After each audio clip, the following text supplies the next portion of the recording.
جی doctor صاحب، جی تو آپ بتا رہے تھے غریبوں کو تک، اور اس کے کہاں سے ہمیں پتہ لگا ہے کہ جب ہمارے پیغمبر محمد صلی اللہ علیہ وسلم نے جب ریاست مدینہ بنائی مائگریٹ کر کے مکہ سے، تو پہلا کام انہوں نے کیا تھا کہ غریبوں کا کے لیے ایک نظام بنایا تھا، مواخات، کہ ہر انسان جو ہے وہ بھائی ہے ایک دوسرے کا. بے شک یہ اللہ تعالیٰ ہے کہ ایک ہی آدم سے سب کو پیدا کیا ہے، تو جو غریب ہے، جو صاحب حیثیت لوگ ہیں، وہ ان کا اپنا فیملی سمجھے. بے شک. اور اس طرح رکھیں. اور یہی ہوا کہ وہاں جتنے غریب لوگ آئے تھے، کسی نہ کسی فیملی نے ان کو اپنی فیملی بنا لیا، اور وہ پھر اپنے پاؤں پہ پڑ گیا. پھر ریاست مدینہ دیکھیں کیسے بنی ہے، ساری دنیا میں پھیل گئی ہے وہ.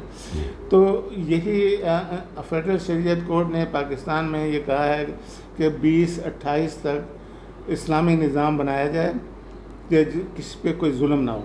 ٹھیک ہے. سود نہ ہو. ٹھیک ہے. اب حکومت کو سمجھ نہیں آ رہی کہ کیسے کیا جائے، کیونکہ جو کچھ وہ سمجھ کے آتے ہیں، یہ تو سارا کام ہی الٹے ڈاکٹر صاحب. ہاں بالکل، یہ تو سارا الٹے. وہ یہی سمجھایا جاتا ہے. میں بھی امریکہ میں پڑھ کے آیا ہوں، میرا بیٹا بھی مجھے یہی کہہ رہا تھا کہ آپ کہتے ہیں سود کے بغیر اکانومی چلنی چاہیے، ہمیں تو بتا رہے ہیں کہ سود کے بغیر معاشی نظام چل ہی نہیں سکتا. بس میں اب اسی پہ کہہ رہا ہوں کہ شروع ہم نے غریبوں سے کرنا ہے، اور سود آٹومیٹیکلی ختم ہوتا چلا جائے گا. اچھا. اب یہ کیسے کر رہا ہوں، یہ ایک بڑی کہانی ہے، تو کسی وقت آپ اگر دیں گے تو نہیں میں آپ کا ممنون ہوں گا. یہ آپ کی محبت ہے، آپ نے ٹائم نکالنا ہے ڈاکٹر صاحب. یہ بھی صدقہ جاریہ ہی سمجھ کے کرنا ہے. جی بالکل، انشاءاللہ ضرور کریں گے. اچھا. ایک نظام پتہ لگ جائے لوگوں کو کہ اصل اسلامی نظام ہے کیا معیشت کا، اور غریب کو اگر ختم کرنا ہے تو غربت کو ختم کرنا ہے تو وہ کیسے کیا جا سکتا ہے. تو بڑا آسان، یعنی آسان ہے، لیکن اس پہ عمل درآمد کوئی نہیں کر رہا. یعنی اللہ تعالیٰ نے اس لیے نہیں بنایا کہ غریب جو ہے بس غریب رہے اور امیر امیر رہے. اللہ تعالیٰ نے نظام بنایا ہے کہ جو زیادہ صاحب حیثیت ہیں وہ دیکھیں کون صاحب حیثیت نہیں ہے، اور اس کے ساتھ بیٹھیں، اس کو پاؤں پہ کھڑا کرنے کی کوشش کریں. اللہ تعالیٰ کا یہ نظام ہے. ٹھیک ہے. اور لوگ تیار ہیں اس کے لیے، تیار بھی ہیں، لیکن ڈاکٹر صاحب یہ مسئلہ کہاں پہ ہے، کہاں پھنسا ہوا ہے میں معاملہ؟ آپ کو سمجھاؤں گا. یہ بڑی نہیں یہ آپ اب چلو، اب آپ یہ جلدی نہیں جانا، وہ قسط وار ہی چلے گا انشاءاللہ. یہ پروگرام ایک ہفتے میں تو لازمی دیں گے. کیسے اسٹیپ بائی اسٹیپ میں جی فرمائیے. جی. اور جہاں تک ہے تو یہ جو فیڈرل شریعت کورٹ نے کہا ہے نا کہ سود کے بغیر نظام ختم کیا جائے، میں یہی سمجھانے کی کوشش کر رہا ہوں حکومت کو بھی کہ غریبوں سے شروع کریں. نہیں لیکن وہ کیسے شروع کریں؟ جی یہ آسان لفظوں میں ذرا، کیونکہ ہمارے ناظرین ذرا میرے جیسے بھی ہوتے ہیں. آسان لفظوں میں رہا ہوں کہ ہر ملک میں اللہ تعالیٰ نے غریب کم بنائے ہیں اور صاحب ایسے لوگ زیادہ بنائے ہیں. ٹھیک ہے. ان کی ذمہ داری رکھی ہے کہ آپ ان کو، تو وہ کیوں نہیں کر رہے؟ اچھا. پھر کیوں نہیں کر رہے؟ یعنی ورلڈ بینک نے بھی کہا ہے کہ 60% جو لوگ اوپر ہیں نا، وہ نیچے 4% لوگوں کو غربت سے باہر نکالیں. ہو سکتے ہیں. تو یہ کیوں نہیں ہو رہا؟ مسئلہ یہ ہے کہ دو چیزیں کہلاتی ہیں جس کے ایک تو معلومات نہیں ہے کہ غریب کیوں غریب ہے اور کیسے اس کی غربت سے دور کیا جا سکتا ہے. ٹھیک ہے. پیسہ ہے تو وہ تو ہم دینے کے لیے تیار ہیں، لیکن پتہ تو لگے کہ اس سے غربت کیسے دور ہو جائے. نہیں وہ پیسہ کہاں سے آئے گا؟ لوگ دینے کے لیے تیار ہیں. مطلب صاحب حیثیت لوگ دینے کے لیے تیار ہیں، لیکن یہ دیکھیں لوگ کتنی بدقسمتی دی گل ہے ناظرین. میں آپ کو بتاتا ہوں کہ لوگ کتنے عمروں پہ جاتے ہیں، کتنے حجوں پہ جاتے ہیں، کتنے مسجدوں کو ڈیکوریٹ کرنے پہ لگاتے ہیں. بالکل. بلینز آف ڈالر ہر سال بنتے ہیں. بالکل بالکل. اور غریبوں کو وہاں سے نکالنے کے لیے تھوڑے سے چند لاکھ ڈالر چاہیے. ٹھیک ہے. میں نے خود یہ کام کر کے دکھایا ہے کہ $500 میں ایک غریب آدمی اپنے پاؤں پہ کھڑا ہو جاتا ہے اور بزنس کرنا چاہتا ہے. یہ میں نے کر کے دکھایا، میں آپ کو دکھاؤں گا بھی. ٹھیک ہے. کشمیر میں پورا ایک گاؤں جو ہے کہ تھوڑے سے پیسوں سے لوگوں نے دیے ہیں اور وہ غربت وہاں سے ختم ہو. اور ڈاکٹر صاحب یہ آپ نے کے ساتھ صاحب حیثیت لوگ جڑے ہوئے ہیں، یہ بہت بڑا صدقہ جاریہ ہے ڈاکٹر صاحب. اور میری ہر وقت دعا ہے، اور جہاں تک آپ کو ضرورت پڑے گی، سوکی ٹی وی، خبریں ٹی وی، اور میرے دوست جو میڈیا کے ہیں. جی کہ یہ چیز لوگوں تک پہنچ نہیں رہا یہ میسج. اچھا. کہ لوگ خود تیار ہیں تو کیسے مدد کریں. صحیح. تو اس میں جیسے میں نے کشمیر میں بتایا ایک جگہ کیا ہے، ابھی ایک اور جگہ کمیونٹیز پہ میں یعنی تھوڑے تھوڑے علاقوں میں لوگ موجود ہیں. وہ اپنے علاقے میں جو بھی صاحب حیثیت ہے وہ یہ دیکھ لے کہ میرے کون غریب ہے، اپنے اس بزنس میں انہیں شامل کر لیں. ٹھیک ہے. ان کو طریقہ سمجھ آ جائے کہ کیسے آمدنی بنائی جاتی ہے، کوئی ان کو ہنر آ جائے، کوئی ان کو طریقہ آ جائے. تو یہ چیزیں میں سمجھانے کی کوشش کر رہا ہوں کہ لوگ کو کس طرح یہ معلومات پرووائڈ کیے ہیں کہ یہ آدمی کی یہ ضرورت ہے, تو بس آپ یہ ضرورت مطلب کسی ایریے میں اگر آپ کے ساتھ کوئی وہ صاحب حیثیت لوگ ہیں, ادھر کوئی چھوٹی موٹی انڈسٹری لگائی جائے تاکہ وہ عورتیں مرد بچے بڑے محنتی لوگ ہیں ہمارے, چھوٹے موٹے ہنر سینٹر بنا دیے جائیں, چھوٹے موٹے. لیکن حکومت سطح پہ مس ہوتا ہے لیکن وہ بات نہیں بنتی ڈاکٹر صاحب. بڑے مقاصد کی طرف لگی ہوئی ہے, تو اس کے کیسے لوگ حکومت نہیں, یہ عوام خود ہی کرے گی. عوام. اچھا سوری ڈاکٹر صاحب بات آپ کی کاٹتا ہوں, جسٹس تقی عثمانی صاحب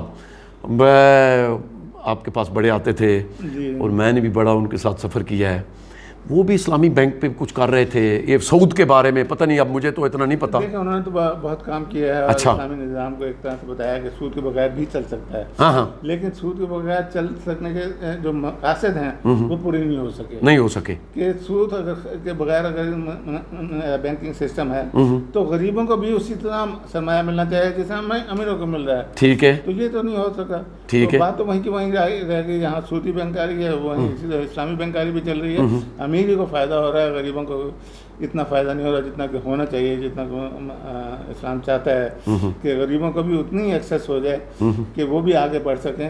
صرف امیر ہی نہیں امیر تر ہوتے چلے ہیں.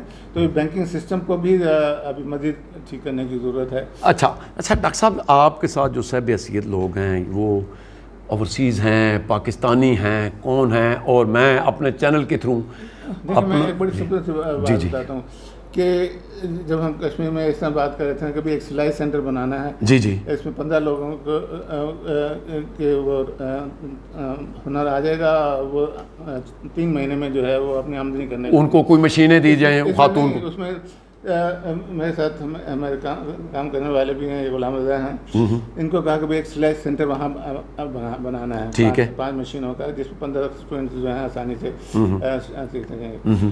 تو انہوں نے اس کمپنی سے بات کیا, 1.5 لاکھ روپے میں وہ بن سکتی تھی سلائی سینٹر. میں نے واٹس ایپ پہ لکھ دیا کہ بھئی یہ ایک سینٹر بنانا ہے, 1.5 لاکھ چاہیے. لوگوں نے 1.5 لاکھ لوگوں نے تو بہت کچھ بھیجنا شروع کر دیا. اللہ کا شکر, آپ کا تو ایک نام ہے, دنیا اعتماد کرتی ہے نا. جیسے کہ وہ وہ ترکیہ میں وہ جو آیا ہے تو ایک پاکستانی 30 ملین اس نے نام بھی نہیں بتایا, دیتے ہیں لوگ لیکن ادھر کھا جاتے ہیں بڑے بڑے. بس یہ نظام بنانا ہے کہ جو آپ کہہ رہے ہیں نا کہ کیسے غربت دور ہوگی, ان لوگوں کو معلومات صحیح طریقے سے پہنچانی ہے.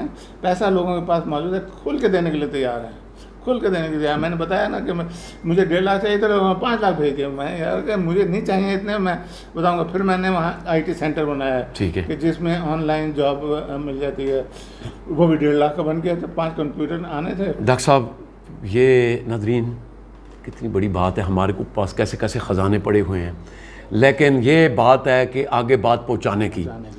ناظرین میں نے پہلے بھی بیکاریوں پہ جو کام کیا ہے, آپ نے میرے چینل پہ دیکھا ہوگا کہ وہ چھوٹے چھوٹے بچے ہیں, رات کے 2 بجے ننگے پاؤں, برف سردی کورا پڑ رہا ہوتا ہے, تو وہ جان کے ننگے پاؤں کے تاکہ ان کو دے. میں نے پہلے بھی مشورہ دیا تھا کہ کوئی ان کو سب جیل قرار نہ دیں. ایک اگر کمیشن نہ ہو تو یہ زمین مطلب 15-20 ہزار روپیہ کنال مل جاتی ہے یار سائڈ پہ, 40-50 کنال زمین لے کے, تو ادھر وہ جو ہے نا, جو کہتی ہے نا میرا کوئی نہیں اللہ بغیر, تو ادھر روٹی تو پکائے نا. جو کہتی ہے کچھ نہیں ہے تو سلائی کی تو کرے نا. جو اور کو کچھ نہیں ہے تو ان کو ٹیکنیکل چیزیں, مطلب ایک کم از کم پرائمری تک اسکول ہو جائے. لیکن بہت چیزیں ہیں ڈاکٹر صاحب. میں آپ کو ایک جی بتاؤں, جب ریٹائرمنٹ آیا نا, میں نے کہا یہ بھوکے کیسے لوگ کیوں بھوکے جاتے ہیں, کیسے ہو سکتا ہے. میں نے مسجد میں جا کے کہا کہ کیا مجھے اجازت دیں, ہم شام کو کھانا فری دیتے ہیں, وہ جو دسترخوان لگاتے ہیں, دسترخوان مسجد میں لگا دیں. انہوں نے کہا کہ نہیں مسجد میں اجازت نہیں. تو میں نے کہا اچھا, وہیں ساتھ ہی مارکیٹ بھی تھی. میں نے ریسٹورنٹ سے بات کی, اس کے پاس ہی ایک خالی میدان بھی تھا. تو میں نے کہا کہ دیکھو بھائی جہاں جو آدمی بیٹھ جائے, میں چٹائی بچھا دی تھی کہ جہاں جو بیٹھ جائے آپ نے کھانا اسے دینا, پیسہ میں دوں گا. ٹھیک ہے. تو 2-3 دن تک مجھے یہ کام کرنا پڑا. اس کے بعد لائنیں لگ گئی, لائنیں لگی کہ لوگ آگے کہ جی آپ کی عمر تو نہیں, ہم خود کر لیں گے, آپ.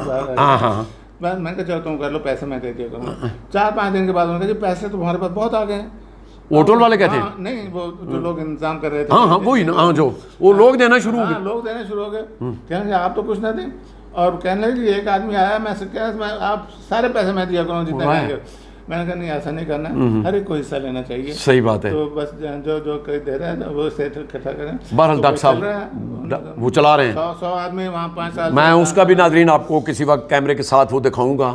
اور ڈاکٹر صاحب یہ آپ میرے ساتھ، میں آپ کے ساتھ ہوں، اللہ کے ساتھ ہے نا پہلے. اور یہ سلائی مرکز جو مجھے پتہ ہے دیہاتوں میں پسماندہ علاقے میں جہاں غربت ہے میں یہی سمجھاؤں گا کہ کتنی آسان ہے، کتنا آسان ہے. تو اس کے ساتھ پھر یہ مدنہ چیز بھی آپ کے جس گاؤں میں کہیں گے دیکھیں میں اسی گاؤں میں شروع کر دوں. ناظرین کتنی بڑی بات ہے. کہتے ہیں نا اکیلے چلے تھے کارواں بڑھتا گیا، پتہ نہیں شاید یہ میں غلطی کہہ رہا ہوں. ہمارا ڈاکٹر صاحب بہت مہربانی. یہ ناظرین اب پارٹوں شارٹوں کو چھوڑتے ہیں، آگے جو ہے نا میں ڈاکٹر صاحب کو گائے پگائے اور جہاں کام کریں گے وہ بھی کوریج آپ کو دکھاؤں گا دکھائیں گے، جہاں ہو چکا ہے وہ بھی دکھائیں گے انشاءاللہ. نیک دعاؤں کے ساتھ ہمیں دیجیے اجازت. اپنا بہت خیال رکھنا. اللہ سونے دے والے.